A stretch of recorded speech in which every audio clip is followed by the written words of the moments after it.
कथेचं शीर्षक मैत्रीतून उमललेलं प्रेम. पुण्यातील एका कॉलेजमध्ये श्रेयश आणि सायलीची भेट झाली. दोघंही इंजिनिअरिंगच्या पहिल्या वर्षाला होते. पहिल्याच दिवशी ओळख झाली आणि हळूहळू ती एक घट्ट मैत्रीमध्ये बदलली.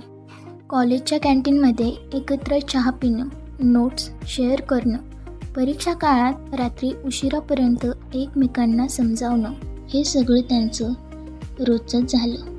श्रेयश अतिशय शांत, समजूतदार आणि गंभीर स्वभावाचा होता, तर सायली उत्साही, हसरी आणि थोडीशी हट्टी.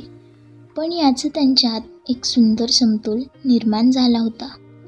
कधी काळी दोघांचं प्रेमात अपयश आलं होतं, म्हणून दोघंही प्रेमापासून थोडंसं दूरच होते. पण मैत्री मात्र त्यांच्या आयुष्यात एक नवं रंग भरत होती.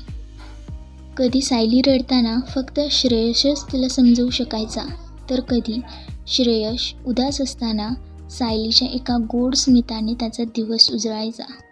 एक दिवस कॉलेजमध्ये फेअरवेल पार्टी होती.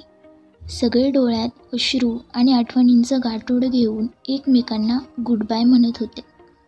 त्यावेळी सायलीने श्रेयसच्या हातात एक लहानसं पत्र दिलं. त्यावर लिहिलं होतं, मैत्रीतून जे काही उमललंय ते फुलासारखं आहे, पण आता वाटतं हाच गंध कायमचा हवा आहे. तू तयार असशील तर मी आपली मैत्री प्रेमात बदलू इच्छिते. श्रेयश क्षणभर शांत झाला, पण मग त्याने सायलीकडे पाहून हसत उत्तर दिलं, सायली, खरं तर मी कधीच तयार होतो.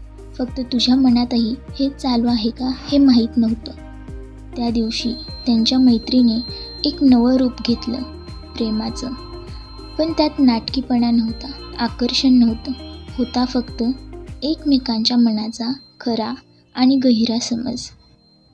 शेवटचा संदेश: प्रेम नेहमी एखाद्या मोठ्या क्षणात प्रकट होत नाही. ते हळूहळू मैत्रीच्या पायऱ्यांवर चढत चढत अंतःकरणात खोल रुजत जातं आणि मग एका क्षणी आपल्याला समजतं, हे फक्त मैत्री नव्हती,